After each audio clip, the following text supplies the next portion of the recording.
तो dear students, आज हम केमिस्ट्री की कुछ ऐसी इंपॉर्टेंट रिएक्शंस देख लेते हैं जो कक्षा 12 के एग्ज़ाम के लिहाज से बहुत इंपॉर्टेंट है। और बिल्कुल 20 या 25 रिएक्शंस ऐसी हैं जो बार बार रिपीट होती रहती हैं एग्ज़ाम के अंदर। तो हम बिल्कुल उन इंपॉर्टेंट रिएक्शंस का रिवीजन कर लेते हैं फटाफट से। और इस सीरीज़ में हम धीरे धीरे करके कुछ पार्ट के अंदर वीडियोस को रिकॉर्ड करते जाएंगे और कुछ इंपॉर्टेंट रिएक्शंस को रिकॉर्ड करेंगे। जिसमें सबसे पहली जो रिएक्शन हमारी बनती है वो बनती है राइमर टीमान अभिक्रिया। राइमर टीमान अभिक्रिया। राइमर टीमान अभिक्रिया या परीक्षा के अंदर ये प्रश्न इस तरीके से भी आ सकता है कि फिनोल से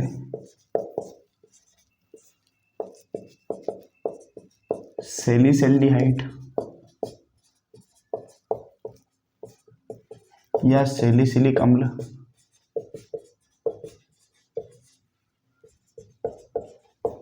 कैसे प्राप्त करेंगे।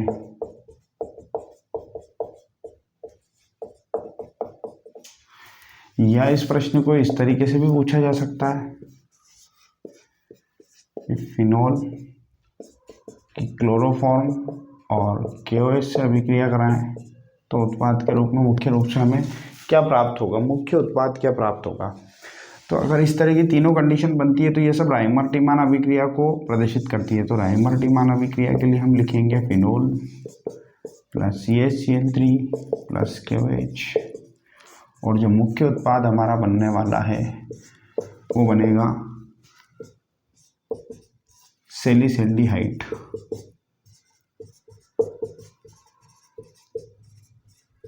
और एक और अभिक्रिया इस दूसरे तरीके से भी इसको पूछा जा सकता है, जैसे अगर हम ले लें कि फिनोल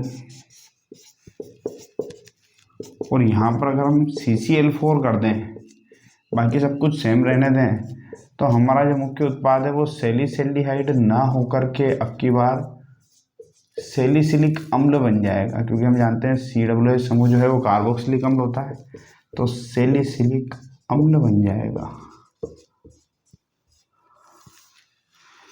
तो इस तरीके से राइमर टीमान अभिक्रिया के ऊपर जो क्वेश्चन है उसको बिल्कुल अच्छे से दिमाग में रखना है। राइमर टीमान अभिक्रिया पे प्रश्न है या फिनोल से सैलिसैल्डिहाइड या सैलिसिलिक अम्ल प्राप्त करने की बात हो, या अभिक्रिया में मुख्य उत्पाद कैसे पूछा जाए, तीनों तरीके से अभिक्रिया पूछी जाए तो हमें बिल्कुल दिमाग में रखना है कि ये फिनोल है, CHCl3 यानी क्लोरोफॉर्म है, और KOH हम लेंगे ये यहाँ पे कार्बन टेट्राक्लोराइड।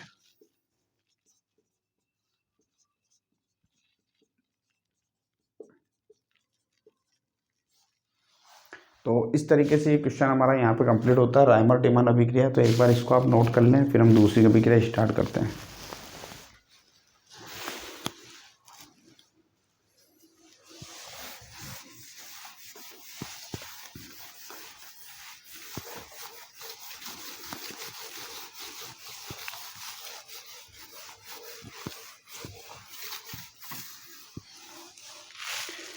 इसमें मुख्य रूप से जो दूसरी अभिक्रिया अगर हमारी बनती है वो बनती है फिनोल से बेंजीन कैसे प्राप्त करेंगे।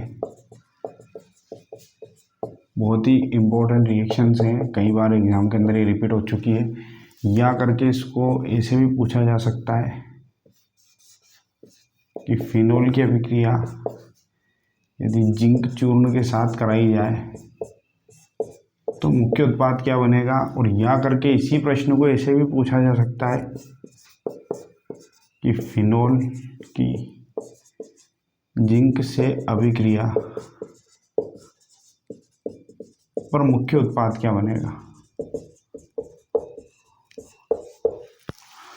तीनों ही कंडीशन में प्रश्न बिल्कुल सेम है। प्रश्न इसी तरीके से आ सकता है, या तो फिनोल से बेंजीन कैसे प्राप्त करेंगे, फिनोल के जिंक चूर्ण से, या फिनोल की जिंक से अभिक्रिया, या इसको यशद रज भी लिखा जा सकता है परीक्षा के अंदर, जो हिंदी मीडियम के स्टूडेंट्स हैं स्पेशली उनके लिए।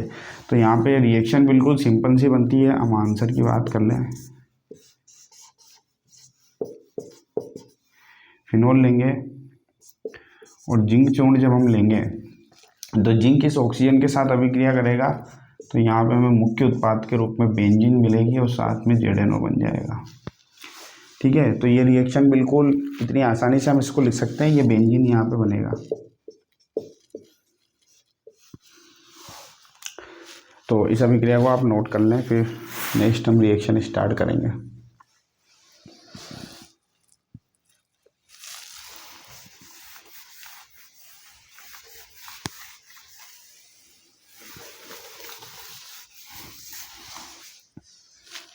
तीसरी जो मुख्य अभिक्रिया बनती है उसके अंदर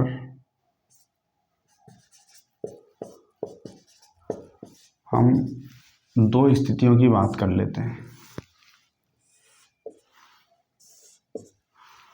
अगर H2SO4 को हम 443 केल्विन ताप पे लेते हैं तो क्या होगा, और H2SO4 को यदि हम 413 केल्विन ताप पे लें तो हमारे सामने क्या स्थिति होगी। ये प्रश्न दोनों ही तरीके से परीक्षाओं के अंदर पूछा जा चुका है पहले भी। इसमें सबसे इम्पोर्टेंट है आपको एल्कोहल ध्यान रखना है। जैसे कि यहाँ पे हमने एथेनॉल लिया है, टेम्परेचर अगर 443 केल्विन होगा तो यहाँ पर विलोपन की अभिक्रिया होती है और मुख्य उत्पाद के रूप में हमें एथीन प्राप्त होगा। लेकिन यदि 413 केल्विन पे हम जाएंगे तो फिर एथीन मुख्य उत्पाद के रूप में प्राप्त न होकर के और हमें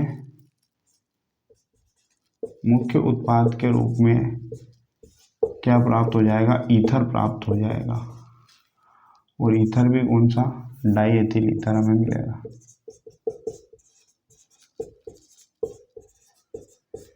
ईथर के अंदर हम इस तरह दो तरीके से नाम रख सकते हैं, जैसे ये एथिल समूह है और ये एथिल समूह है तो डाई एथिल ईथर इसे हम कहेंगे। लेकिन अगर IUPAC नाम दे तो IUPAC नाम होता है एल्कोक्सी एल्केन, तो ऐसी स्थिति में इसी का नाम हो जाएगा एथोक्सी एथेन।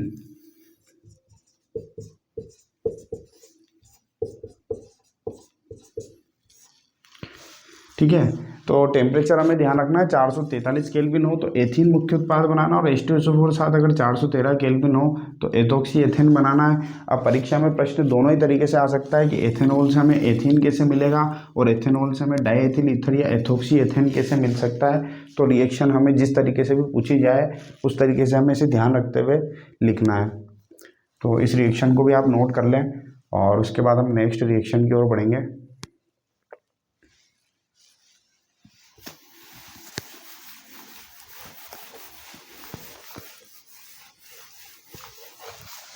नेक्स्ट जो नंबर 4 रिएक्शन हमारी है जो हमें ध्यान रखनी है वो है इम्पोर्टेंट, विलियमसन ईथर संश्लेषण। इसके ऊपर बिल्कुल लास्ट इसी सेशन में क्वेश्चन पूछा जा चुका है बोर्ड एग्जाम में। विलियमसन ईथर संश्लेषण या इसके ऊपर जो क्वेश्चन पूछा गया था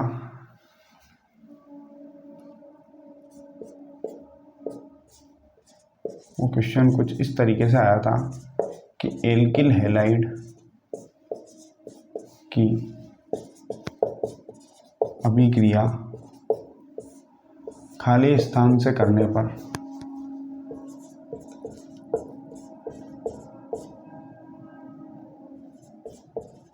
ईथर प्राप्त होता है। अब एल्किल हैलाइड की अगर हम बात करें तो एल्किल हैलाइड की अभिक्रिया यदि हम सोडियम एल्कोक्साइड से करें तो हमें ऐसी कंडीशन में डाई एल्किल ईथर प्राप्त होगा। तो यहाँ जो हमारा आंसर जाना था वो जाएगा सोडियम एल्कोक्साइड। ये सभी प्रश्न पूछने के तरीके हैं।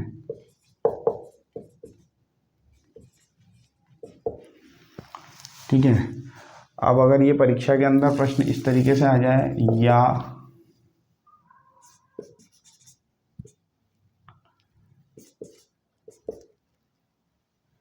ये प्रश्न इस तरीके से भी आ जाए,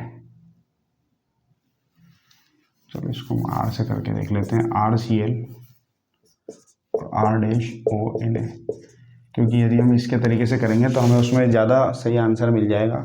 इसको हम बोलते हैं सोडियम एल्कोक्साइड, इसको हम बोलेंगे सोडियम एल्कोक्साइड और इसको हम बोलते हैं एल्किल हैलाइड। तो अब प्रश्न हमारा बिल्कुल ऊपर वाले प्रश्न से मैच हो गया है। देखो एल्किल हैलाइड या सोडियम एल्कोक्साइड, यहाँ पे ये Na और Cl बाहर निकल जाएंगे तो हमारा जो मुख्य उत्पाद बनेगा वो क्या बनेगा, ROR डैश। इसे हम बोल सकते हैं di alkyl ether, di alkyl ether यहाँ पे मुख्य रूप से बनेगा। वैसे तो विलियमसन ईथर संश्लेषण के अंदर और भी बहुत सारी बातें हैं कि अगर यहाँ पे हम 1 डिग्री या 2 डिग्री लेते हैं तो उत्पाद बहुत आसानी से प्राप्त होता है, लेकिन अगर 3 डिग्री एल्किल हैलाइड यदि हम लेते हैं तो फिर वहाँ पे ईथर मुख्य उत्पाद के रूप में प्राप्त नहीं होता है। वो सभी और भी अन्य डेप्थ वाली बातें हैं, लेकिन हमें मुख्य रूप से इतना तो याद होना ही चाहिए परीक्षा के लिहाज से। ठीक है, तो आप इसको नोट करें, फिर नेक्स्ट रिएक्शन की तरफ आगे बढ़ते हैं।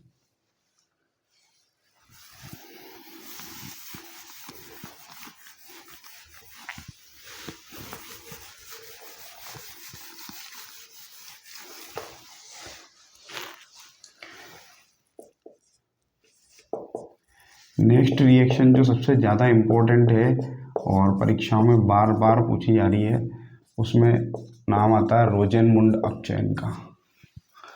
रोजेनमुंड अपचयन अभिक्रिया जो है वो डायरेक्ट रोजेनमुंड अपचयन अभिक्रिया के नाम से ही पूछी जा रही है।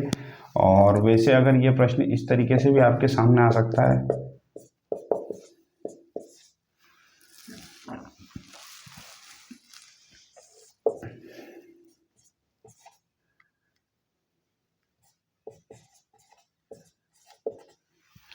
यहाँ पे यदि हम इसका अपचयन कर दें RCOCl का, तो RCOCl का अपचयन करेंगे तो मुख्य रूप से जो हमें उत्पाद प्राप्त होता है वो प्राप्त हो जाएगा यहाँ पे RCHO।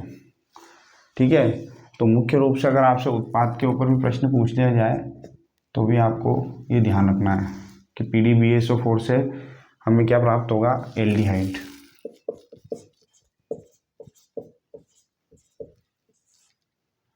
तो यहाँ पे ये क्वेश्चन मार्क बना के भी इसको दिया जा सकता है।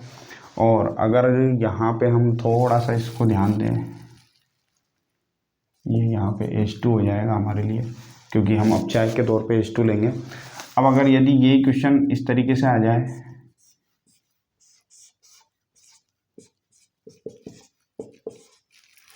और सेम वही का वही लिखा हुआ हो, PDBSO4 H2 और यहाँ पे क्वेश्चन मार्क हो, तो अब हम बिल्कुल ऊपर वाली रिएक्शन से सीधा सीधा अंदाज़ा लगा सकते हैं कि यहाँ से COCl समूह जो है इसमें ये Cl इस H के साथ चला जाएगा और एक H यहाँ पे जुड़ जाएगा, तो वापस ये क्या बन जाएगा, CHO समूह बन जाएगा। यानी यहाँ पे मुख्य उत्पाद जो हमारा बनेगा वो बनेगा बेंजिल्डिहाइड। अब किसी स्टूडेंट्स को बिल्कुल भी समझ में नहीं आ रहा हो तो उसको अपन ऐसे भी बना के देख सकते हैं, जैसा का जैसा यहाँ पे बना हुआ है। CHO को ऐसे लिखे या ऐसे लिखे, बात एक ही है, ये बेंजिल्डिहाइड बनेगा। तो इसको बोल सकते हैं हम बेंजोइल क्लोराइड।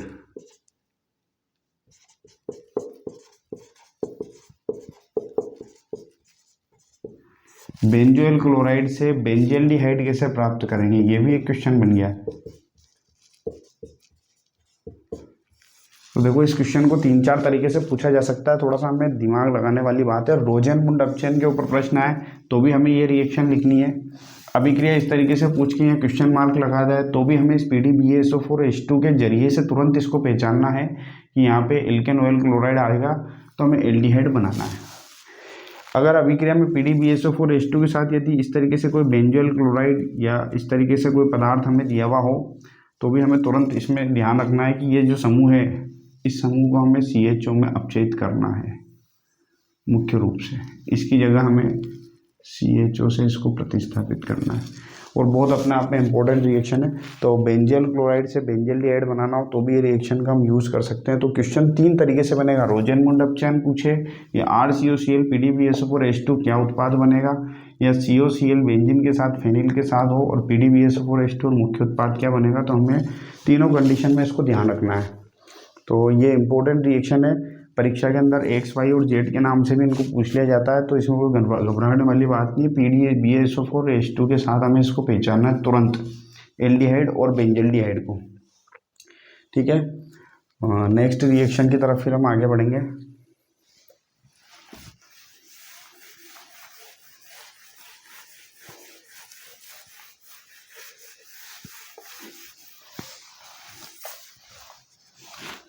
जो हमारी नेक्स्ट रिएक्शन है जो परीक्षाओं में पूछी जा चुकी है, गाटरमान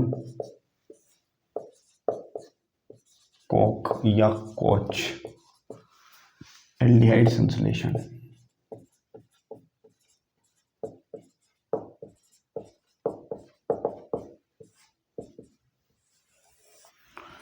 गाटरमान कोच एल्डिहाइड संश्लेषण जो है, इसके अंदर हमको थोड़ा सा ही ध्यान रखना है कि जो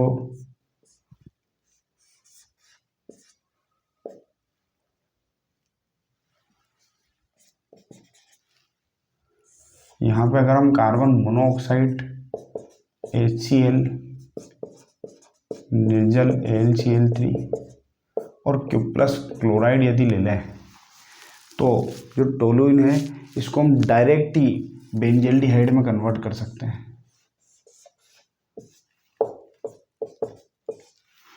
अब यहाँ पे ये जो रिएक्शन है ये अपने आप में थोड़ी सी एक इम्पोर्टेंट रिएक्शन भी है, तो इसीलिए इसको कई बार परीक्षा में पूछा गया चुका है। कार्बन मोनोऑक्साइड HCl, निर्जल AlCl3 और COCl, आपको इन उत्प्रेरकों को ध्यान में रखना है जिससे हम अभिक्रिया को तुरंत पहचान सके। अगर टोलुइन लिख करके और यहाँ पे क्वेश्चन मार्क लगा दिया जाए X या उत्पाद क्या बनेगा, तो हमें ये भी ध्यान रखना है कि यहाँ पे भी हमें मुख्य रूप से उत्पाद के रूप में बेंजल्डिहाइड ही मिलेगा। ये गाटरमान कोच एल्डिहाइड संश्लेषण रिएक्शन है जिसको भी आपको थोड़ा सा ध्यान रखना है। ये भी 2-3 बार पूछा जा चुका है पहले।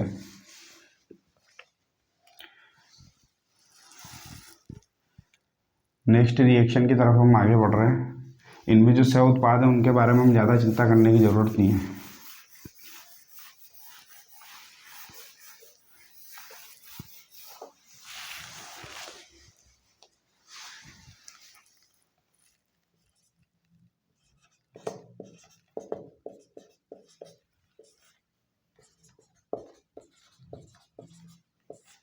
नेक्स्ट रिएक्शन जो हमारी रहेगी वो रहेगी क्लीमेंसन अपचयन। क्लीमेंसन अपचयन के ऊपर कई बार क्वेश्चन पूछा जा चुका है। बहुत ही सिंपल सा रिएक्शन है। इसमें मुख्य रूप से जो हमें याद रखना है वो है ZnHg और HCl। वही बात है, क्वेश्चन मार्क अगर आपके सामने आ जाए कि क्या बनेगा तो हमें तुरंत ध्यान रखना है आंसर जो मैं यहीं पे लिख देता हूँ CH2 बनेगा। अब हम इसको देखते जाते हैं। अगर आपसे प्रश्न यहाँ पे दोनों तरफ H और H रख दे तो इसको हम बोलेंगे मेथेनेल।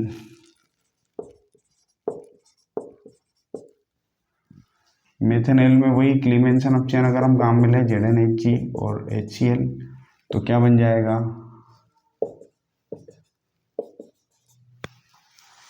सबसे इम्पोर्टेंट चीज़ है इसको अगर हम पहचाना तो क्या है, सिंपल सी बात है। ये मेथेनॉल किस में बदल गया, मेथेन में बदल गया। अगर यहाँ CH3 समूह रख दें तो हमें बिल्कुल हैरान नहीं होना है। ZnHg HCl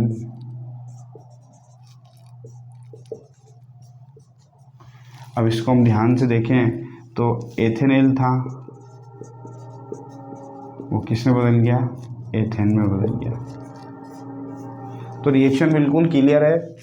ये सीधा हमें क्या है कि एल्केन के अंदर ले जाके रिएक्शन या उत्पाद का अपचयन करके उसको सीधे एल्केन में परिवर्तित करेगी। जैसे मेथेनेल की बात करें, अब कई बार ये क्वेश्चन इस तरीके से भी आपको दिख सकता है, तो इसको पहचानना है ये फॉर्म एक ही है।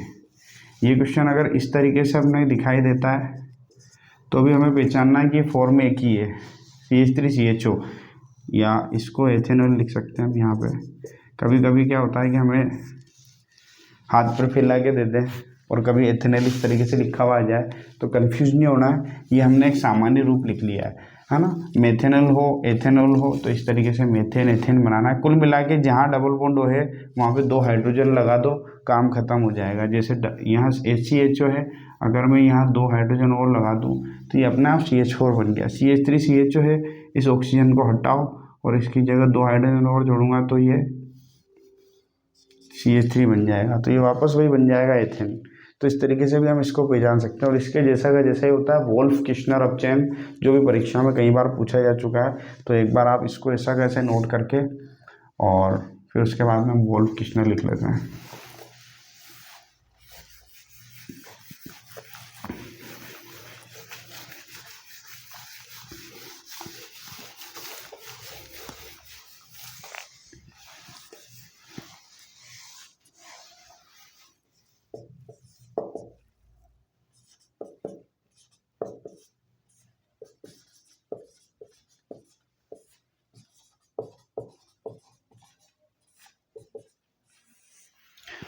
वोल्फ किश्नर अपचयन, वोल्फ किश्नर अपचयन भी बिल्कुल सेम ऐसी की ऐसी रिएक्शन है, लेकिन उसमें थोड़ा सा चेंज हो जाएगा।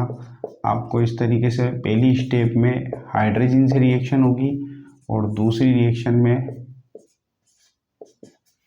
क्यूएच के साथ हम इसको गर्म करेंगे। ठीक है, तो हाइड्रोजन और क्यूएच के साथ हम इसे गर्म करेंगे, बनना उत्पाद सीधा वापस वही है। बाकी की सारी रिएक्शन वैसी की वैसी हो जाएगी। अगर आप HCHO लोगे तो ये क्या बन जाएगा, मीथेन बन जाएगा। ऑक्सीजन हटाओ, 2 हाइड्रोजन लगाओ। आपको बस ये पहचानना है NH2 और KOH के साथ गर्म करना। एथेनोलोइक या एल्कोहलिक KOH के साथ हमें इसे गर्म करना। फिर CH3CHO ले लें तो ये क्या बनेगा, एथेन बनेगा। इधर हमने क्या लिया है, एथेनेल। अगर कीटोन ले लें, एक एसीटोन का उदाहरण भी हम देख लेते हैं। इसको प्रोपेनोन भी बोलते हैं या एसीटोन भी बोलते हैं। बिल्कुल एक एक शब्द इसी तरीके से ध्यान रखना है। परीक्षा में प्रश्न एसीटोन के नाम से आए या प्रोपेनोन के नाम से आए, बिल्कुल पर जहाँ ऑक्सीजन है वहाँ हटाओ इसे और 2 हाइड्रोजन लगा दो। तो ये क्या बन गया, प्रोपेन। आप इसको बहुत अच्छे से देखें, इनके बार बार अभ्यास करने की ज़रूरत है। अभ्यास के साथ ये सारी चीज़ें कमांड में आती जाएगी। ठीक है, तो इसको भी देख लें अच्छे से। उसके बाद में हम हमारे नेक्स्ट रिएक्शन की तरफ आगे बढ़ेंगे। ये 7 नंबर हो गया।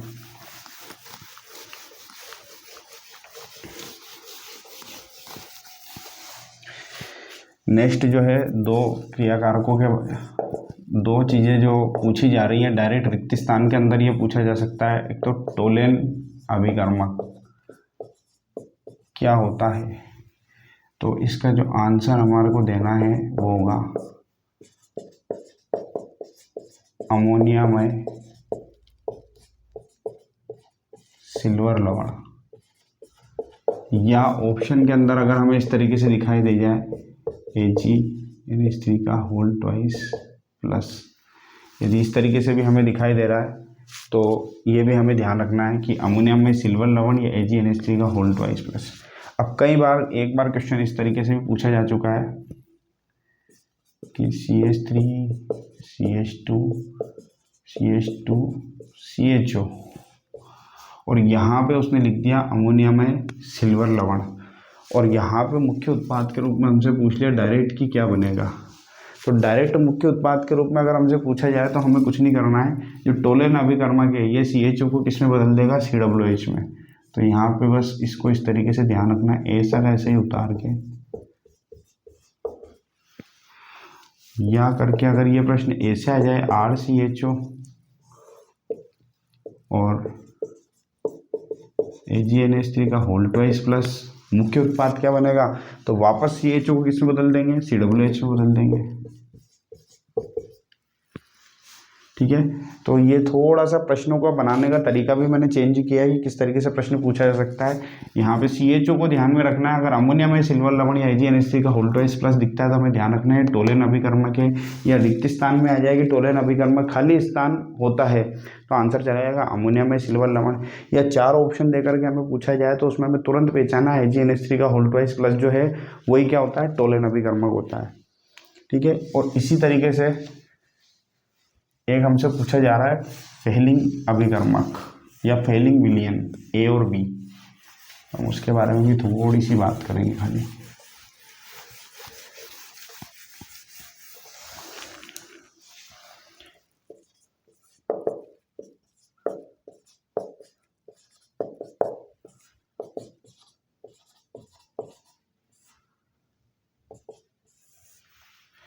इसमें जो क्वेश्चन मुख्य रूप से पूछा गया था वो एक यही पूछा गया था कि फेलिंग विलियन A क्या होता है और फेलिंग विलियन B क्या होता है। बस हमसे खाली इतना सा ही क्वेश्चन पूछा गया था। तो फेलिंग विलियन A क्या होता है, कॉपर सल्फेट का जली विलियन, कॉपर सल्फेट का जलीय विलयन। और B होता है सोडियम पोटेशियम टार्ट्रेट, या इसको हम रोशेल लवण भी बोलते हैं। बाकी का काम बिल्कुल सेम टोलन अभिकर्मक के जैसा ही है। ये भी एल्डिहाइड को ऑक्सीकरण करके किसमें पहुंचा देंगे, कार्बोक्सिलिक अम्ल में, तो उसमें कोई चेंज नहीं है। बस फेलिंग विलयन ये यदि रिक्त स्थान में कभी आ जाए या फेलिंग विलयन भी हमसे पूछ ले तो सोडियम पोटेशियम टार्ट्रेट रोशेल लवण इसके मुख्य रूप से हमें ध्यान रखना है। इसके बाद एल्डिहाइड की एक और इम्पोर्टेंट रिएक्शन है जिसे हम देख लेते हैं।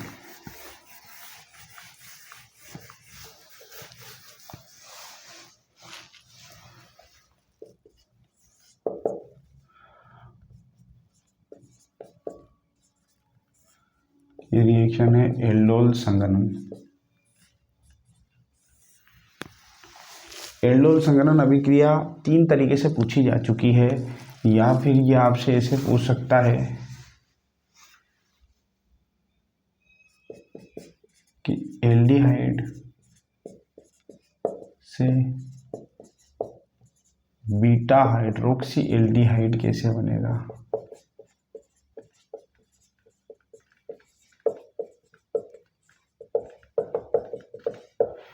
या ये अभिक्रिया इस तरीके से भी पूछी गई है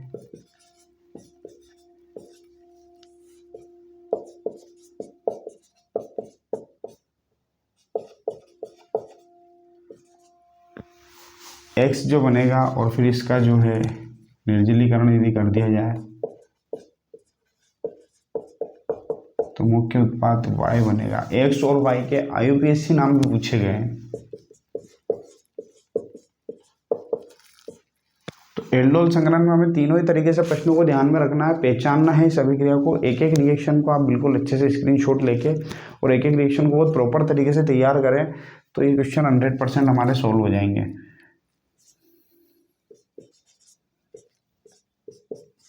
CH3CHO को हम इस तरीके से लिख लेते हैं, CH3CHO, इसी को हम क्या बोलते हैं, एथेनॉल या एसिटेल्डिहाइड भी हम इसका पुराना नाम जो होता है रूढ़ पद्धति में। एक और बार इसको इस तरीके से लिख लेते हैं।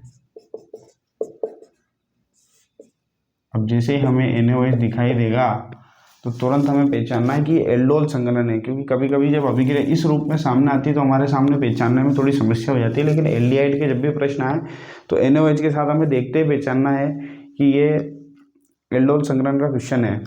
अब अगर इसमें हम ध्यान दें तो कुछ भी नहीं करना है। यहाँ से जो ये एक H है मैं इसको थोड़ा सा इस तरीके से चेंज करके लिख लेता हूँ। ये H किधर आ जाएगा, इधर। अब हम इसको यहाँ पे H लाएंगे तो ये बन जाएगा OH और यहाँ रह जाएगा CH2। यहाँ एक बंद बना देते हैं।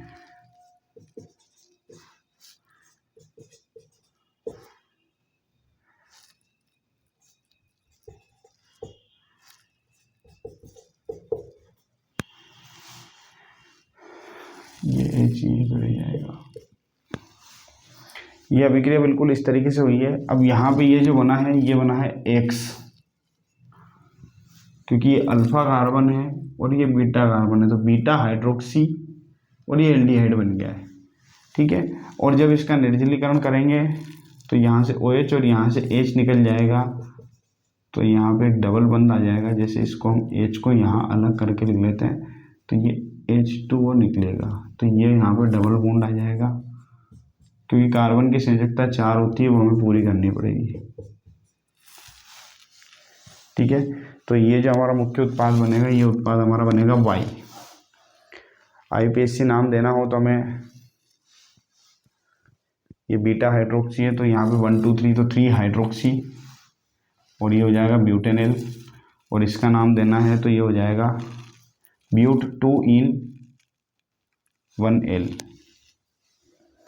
ठीक है, IUPAC नाम यदि अगर हमें नहीं भी ध्यान है तो हमें कम से कम मुख्य रूप से उत्पाद के रूप में ये अभिक्रिया याद होनी चाहिए। अब ये अभिक्रिया इस तरीके से पूछी गई है, इसको आप पहले नोट कर लें, फिर मैं इसको कीटोन के फॉर्म में भी बता देता हूँ। कीटोन में हमें क्या करना है,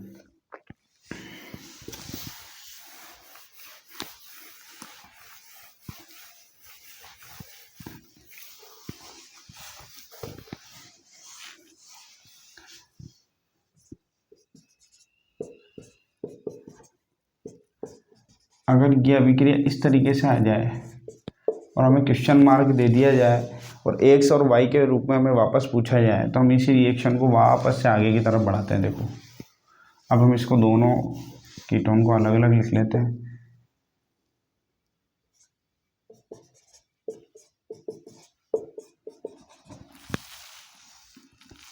यहाँ पे भी वही करना है, ये जो H है इसे यहाँ पहुँचा दो, इस CH3 को हम ऊपर की तरफ लिख देते हैं। तो CH3 COH, इस CH3 को हम थोड़ी सी देर के लिए ऊपर लिख रहे हैं ताकि हम इसको यहाँ पे कनेक्ट कर सकें। ये H जो है वो कहाँ पे आया है, इस जगह पे। ये CH3 को हमने ऊपर लिखा है, ये OH बन चुका है और ये CH2 हम ऐसा कैसा लिखेंगे।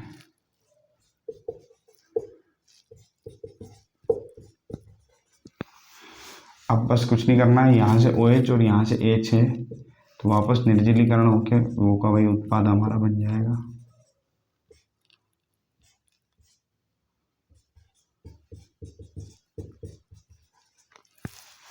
ठीक है, तो ये भी मुख्य रूप से हमारा उत्पाद बन जाएगा। तो इसमें भी ऐसी कोई समस्या नहीं होनी चाहिए मेरे हिसाब से। तो ये एल्डोल संघनन जो है हमारा मुख्य रूप से ये 10वीं रिएक्शन हमारी आज की पूरी हुई है। तो टोटल 10 रिएक्शन हमने आज देखी है। प्रश्न कैसे बन सकता है, क्रियाकारक का नाम हमें पता होना चाहिए, उत्पाद का नाम हमें पता होना चाहिए, या क्रियाकारक और उत्प्रेरक हमें दिए हों, सामने XYZ के रूप में हमें लिखा हो तो भी हमें पहचान में आना चाहिए, और डायरेक्ट अभिक्रिया का नाम आ जाए कि रोजेनमुंड क्या है, गाटरमान कोच एल्डिहाइड संश्लेषण क्या है, या वोल्फ किश्नर क्लीमेंसन अपचयन क्या होता है, एल्डोल संघनन क्या होता है, राइमर टीमान अभिक्रिया क्या होती है, डायरेक्ट नाम से क्वेश्चन आए तो भी हमें इसको पहचानना है। आज के वीडियो में हम इतना ही रखेंगे, नेक्स्ट इसकी सीरीज को हम वापस से स्टार्ट करेंगे। ठीक है।